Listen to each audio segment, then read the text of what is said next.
Once again, this is brought to you by channel IHB 1020. I'm gonna follow up on the what I spoke about yesterday when I was breaking down the nigger word, and that is it possible that just like they say when we try to speak English, we speak Ebonics, we can't speak it properly, and that is it possible? Is it strange? Don't y'all find it strange that that word Niger, Niger, just add one G, and you got that word. And I was saying he's now showing signs of intelligence, meaning the unmelanated man, the white man. He wasn't into intelligence a long time ago. He was into being brute because he understood that I'm not gonna conquer and take what these motherfuckers got unless I be a savage. Unless I really create savages and create savage children who was willing to fight to the death. He had a plan. See, I don't know if we was asleep and not realizing, because they say we went over there several times and tried to civilize them. And I don't know if, that's what I'm saying, do we really know the story?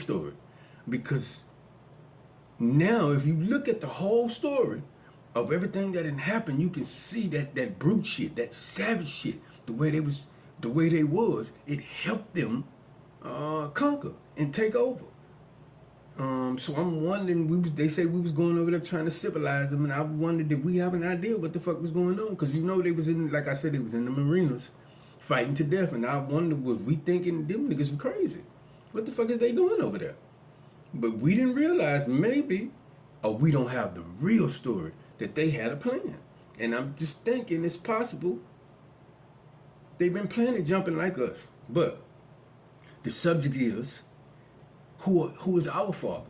Because let's accept the idea. I said we can accept the idea that Abraham is the Jews and is that the Middle Easterns, Iran, Iraq, everybody that came from Ishmael, the Ishmaelites, and others came from Isaac. Their father is Abraham, without a doubt. We can accept that, and it's billions of them.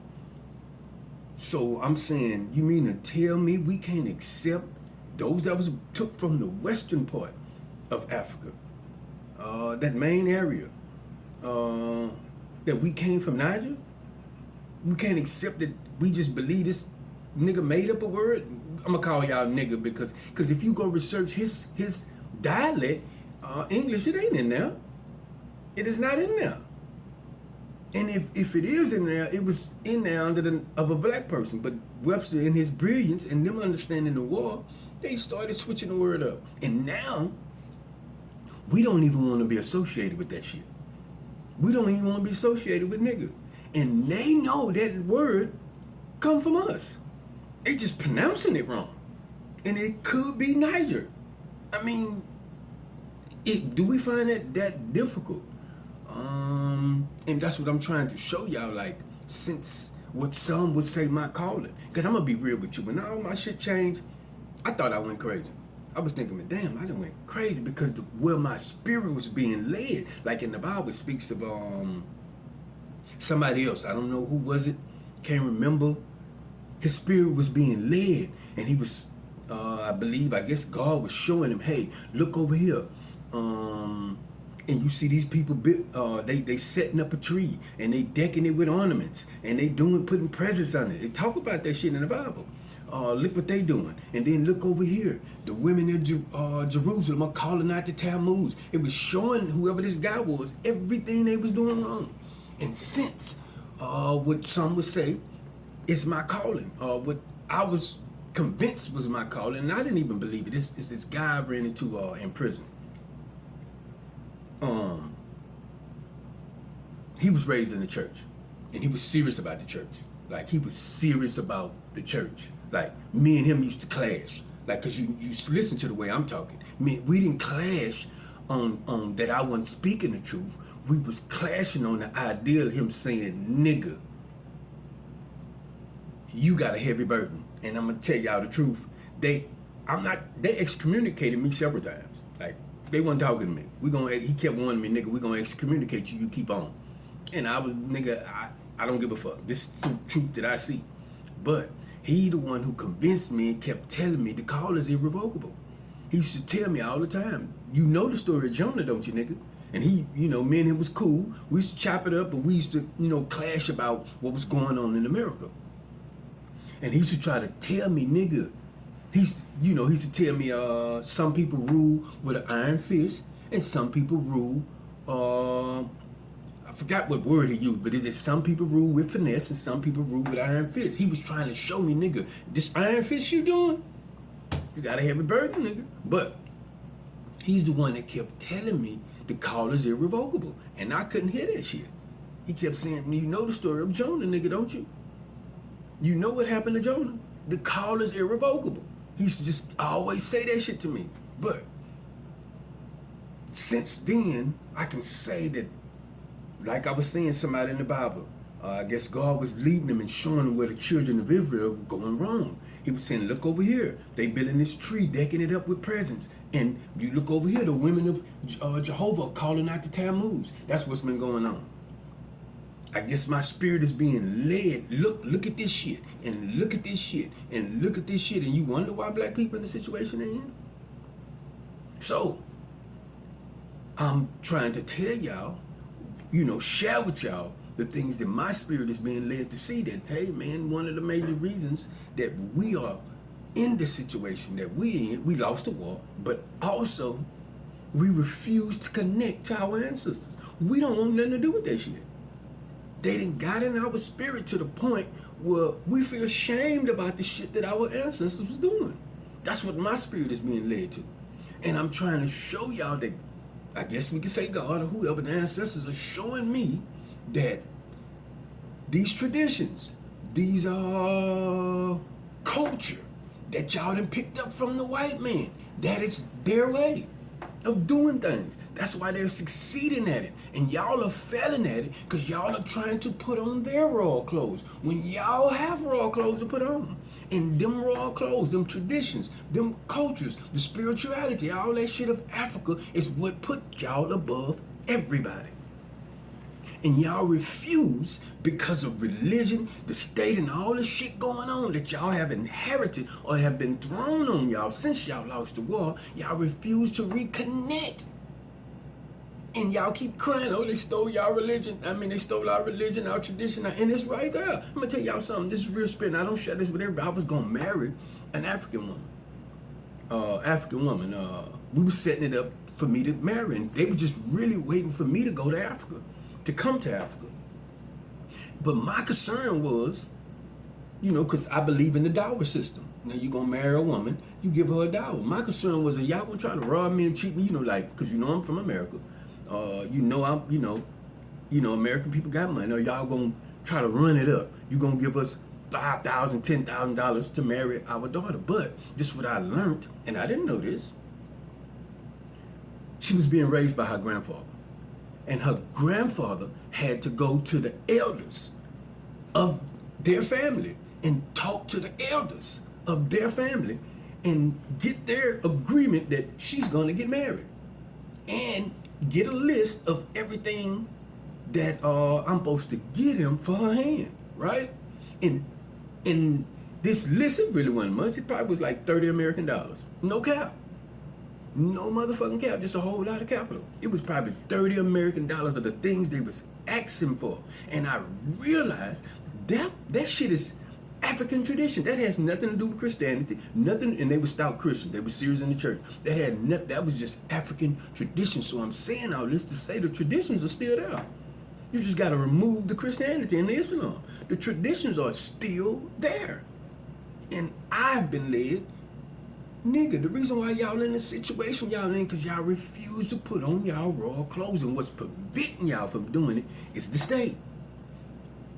Or religion, where you call it the church or you call it Islam. These things are preventing y'all, because Islam, that look, that meant that culture that they was given, it was for them.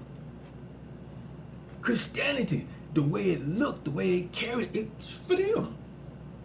The culture of it, the tradition of it, it's for them. All that shit is for them.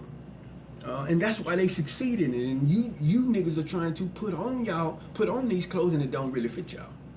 Y'all got clothes. And I was, it was on my spirit to show y'all, just like Abraham made a deal, we could say a covenant deal with God. Everybody that do this, they get the blessing that you get. They're along with the agreement. So I was trying to show y'all that couldn't it be? Y'all just think God all just told that to the Jews? Everybody that circumcised themselves is part of this agreement. We're not realizing it's possible that our ancestors made a covenant with God too.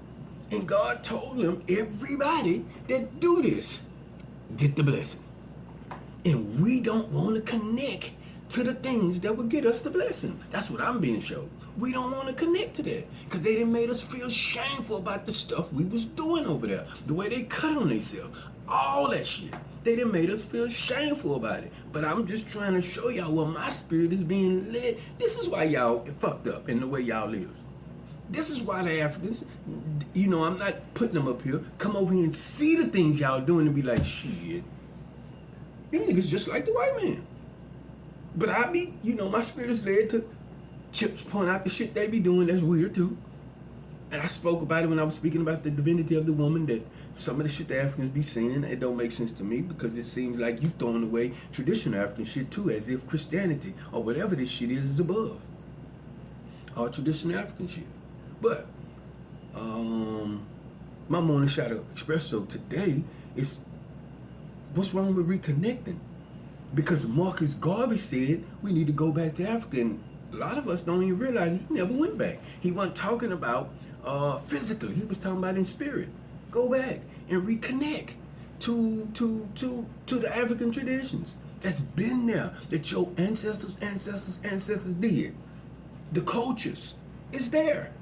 You just gotta go reconnect to it. And it's another thing I'm starting to notice right now today, this is for black men. A lot of black women are marrying African men. And it ain't just to get these niggas citizenships. They getting serious about this shit. So they reconnecting. And this was kind of why I was gonna marry an African woman, because I understood the struggle I done had to go through with dealing with the American woman, the Americanized woman. Because again, the black woman is number one in poverty. She's the single black mother's number fucking one in poverty. Yet, this is the tripped out part.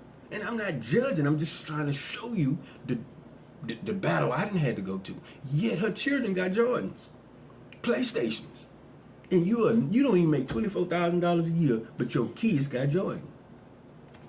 It's whatever we inherited from maybe our parents, it's wrong. It's keeping us broke. Not only are they constantly raising the prices, but the way we live. And I felt like I didn't have to struggle with the black women I done ran into, because I only got 2 pair of Jordans. And I bought myself 1 pair. The other pair somebody else bought. And like I told my daughter, I told her before, man, her son, I said, man, this nigga, he got more pair of Jordans than me. This nigga, every chance you get, you buy this nigga some shoes. And I've learned, and if you look around, you will see the Africans that come over here, that stick to their ways and don't get too much Americanized, they not running around with no motherfucking Jordans. They not running around. Not only our dietary is expensive. If we look at the black people dietary, the way we eat and the things we eat, it's expensive. If we look at our dress code, it's expensive. Like I had to tell one woman at a bar. She was complaining about black people, how we come to the bar and we don't tip. And I was trying to explain to her, we ain't got no motherfucking money. It just look like we got some money. It's maybe a couple of us balling, hustling. That's who really got the money. The ballers and hustlers and shit like that. But I was explaining, we ain't really got no motherfucking money. We just dress like it. Because our dress code is expensive. And some of the shit I've been showed. Y'all dress code is expensive. The food y'all eat is expensive. Y'all diet is expensive. This is why y'all ain't got shit. But if we can reconnect, like a lot of black women are doing, not just to get these niggas citizenship, they reconnecting. And we could reconnect. Because again, like I was telling a friend of mine, a female friend of mine that I was dealing with, Abraham told his servant, don't let my son marry none of these women of this land.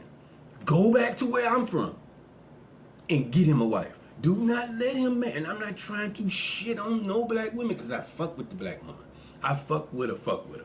but she may not realize it. I fuck with her. One of my friends used to say, "Nigga, you don't. What's wrong with you? You don't like black women? No, this shit that's on my spirit. I gotta speak this shit." But Abraham told his servant, "Don't let my fucking son marry the women of this strange land. We in a strange land. In the ways that we done picked up, it's no good for us." It's my morning shot of espresso.